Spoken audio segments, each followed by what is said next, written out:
Hello, my name is Robert Zeneckis, and I'm the director of Forrest Gump. As you may know, there are a plethora of historical events that are represented in Forrest Gump. However, due to time constraints of the movie, I had to take out some of the events that could have possibly made it.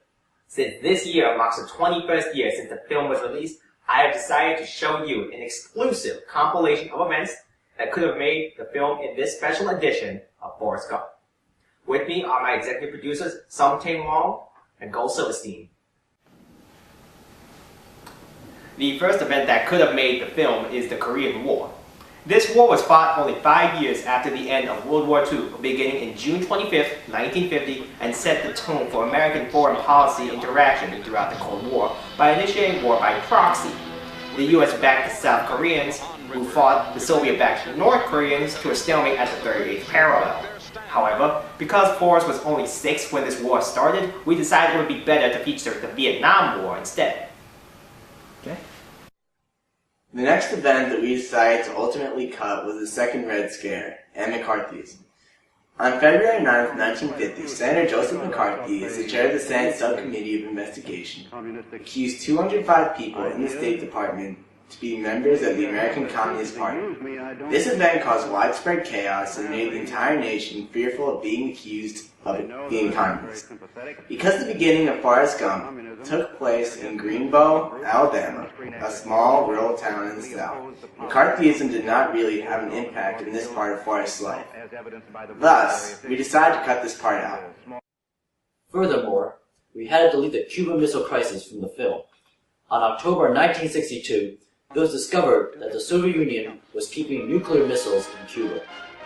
President Kennedy responded by requesting that the 42 missiles be removed from the island, and Khrushchev agreed. This was the closest the United States was to a nuclear war. The main reason why I removed this part was that we needed more time to develop Forrest's relationship with Jenny. Another event that we took out was Martin Luther King Jr.'s speech. On August 28, 1963, Martin Luther King Jr. stunned America with his iconic "I Have a Dream" speech. With his powerful oration, he referenced presidents, the Constitution, the Declaration of Independence, and other notable documents. Many people remember it for its repeated phrase, "I have a dream," which became synonymous with the civil rights movement that defined the 50s and the 60s. We ultimately took this part out of the film because we had to include JFK's assassination. The final event that we cut out of the film was the oil crisis. After the U.S. provided assistance to Israel in the Yom Kippur War, OPEC, the organization that had the most control over the production of oil, sharply increased the prices of oil, up to 70%, and decreased the supply. This caused high inflation and unemployment in the U.S. as energy costs were too high. Additionally, OPEC placed an embargo on the U.S., causing a severe shortage in oil. This resulted in high gas prices and mile-long lines at gas stations to get fuel. The embargoes from the OPEC nations started on October 19, 1973, and ended for the most part on March 17, 1974. However, since we had to talk about Forrest Gump and his Bubba Gump shrimp business, which happened at the same time as this, we decided to remove the oil crisis from the film.